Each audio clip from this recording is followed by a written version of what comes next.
It starts with a thud. Welcome to Alkahest, a game where medieval mayhem meets improvised chemistry, and the only magic is what happens when you mix two volatile liquids and hope it doesn't melt your face off. Or worse, your eyebrows. Because let's be honest, growing those back in medieval times was not an option.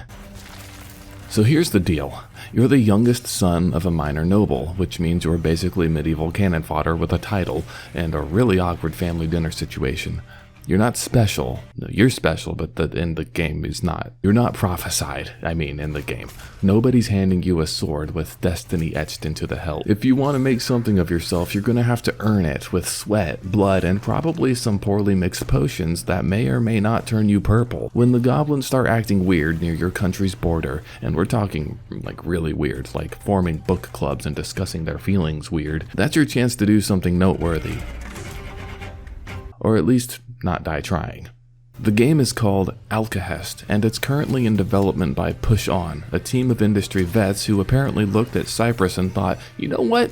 This seems like the perfect place to create medieval chaos. Published by Hype Train Digital, the same crew behind titles like Black Book and Despo's Game, these folks clearly have a thing for games that make you question your life choices. Alkahest doesn't have a release date yet, but it's been confirmed for PC, PlayStation, and Xbox, so whether you prefer your medieval suffering with mouse precision, controller comfort, or that weird hybrid setup where you use both and confuse everyone, you're covered. Genre-wise, it's a grounded fantasy action-adventure RPG, which basically means swords, potions, political drama, and no floating islands or elf wizards in sight. You'll be exploring a realistic-feeling medieval world where castles loom ominously, peasants mumble about taxes and turnips, and political tensions simmer between three major houses like a pot of cursed stew that nobody wants to taste but everyone's forced to smell. The devs are aiming for tight, semi-open locations instead of a bloated map full of icons that would make a Christmas tree jealous. No more running 15 minutes across empty fields to kill a bandit who drops one sock, 3 copper coins, and a quest to kill his cousin who has the other sock. This isn't your typical climb tower, reveal map, repeat until insane open world. This is more like, explore this incredibly detailed castle and try not to die horribly in 17 different ways. Quality over quantity, folks. Revolutionary concept, I know. Now let's talk gameplay. Combat looks fast, crunchy, and all about using the environment to your advantage. Apparently the developers watched too many action movies and thought, what if medieval combat, but with more improvisation and property damage? You can build melee combos, sure, but why stop there when you can kick someone off a cliff? Classic, timeless, effective. Throw oil on the ground and light it. It's medieval napalm, basically. Subtlety is for people with better life insurance. Use literally anything as a weapon.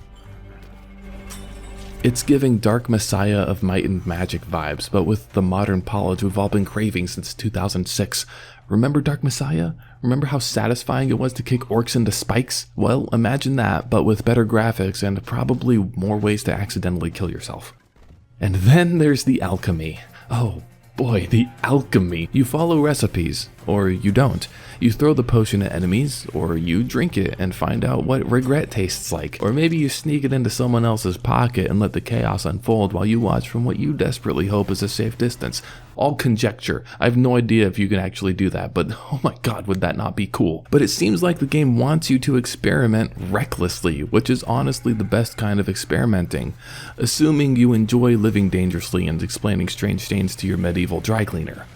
The alchemy system is basically permission to be that kid who mixed all the sodas at the fountain to see what would happen, except now the consequences involve actual explosions and possible death. Alkahest looks like the fantasy equivalent of a smudged oil painting that's been through a few bar fights. It's earthy, raw, and moody as hell. Not glossy, not colorful, but damn immersive in that I can practically smell the medieval hygiene kind of way. This isn't your bright, cheerful fantasy world where everything's clean and everyone's teeth are suspiciously white, but this is where things get interesting. The gaming community has been having some heated discussions about whether Alkahest might be too good to be true, because apparently we've been hurt so much by game marketing that even genuinely impressive footage makes us suspicious. It's like medieval PTSD, but for gamers who've been burned by too many, like, No Man's Skies or Avowed. That's not a slight on Hello Games. What they've done with No Man's Sky since launch is wildly impressive. I'm very excited for Light No Fire. Just the launch date of No Man's Sky was It was shaky, it was rocky. The trailer looks incredible, the gameplay mechanics sound innovative, and the development team has legitimate industry experience. Naturally, our collective response is, this must be fake somehow. We've reached the point where good-looking games trigger our trust issues. That's a problem, but honestly, sometimes games can just be good, right? God, I hope it's a good game. Is it gonna be perfect? Don't know. It's not out yet, so asking that question is like trying to rate a restaurant based on the smell coming from the kitchen. It's premature and potentially disappointing. But there's a rough charm even in what's been shown, like a medieval tavern that's definitely seen better days but still serves the strongest ale in town. The developers say there's no open world bloat, no press X to win combat that insults your intelligence, just dense, detailed areas and mechanics that want you to actually use that brain of yours. The game's not interested in holding your hand, which is refreshing in an era where most games treat players like we've never seen a controller before. It's shaping up to be one of those rough around the edges but full of soul kinds of games. You know, the ones that end up with rabid fan bases, Reddit conspiracy theories about hidden lore, and YouTube videos titled 17 Things You Missed in Alkahest that are somehow 45 minutes long. Here are my final thoughts. I'm into dark, grounded fantasy worlds where I'm not the chosen one, and I do want to do more than just swing my sword in the general direction of my problems.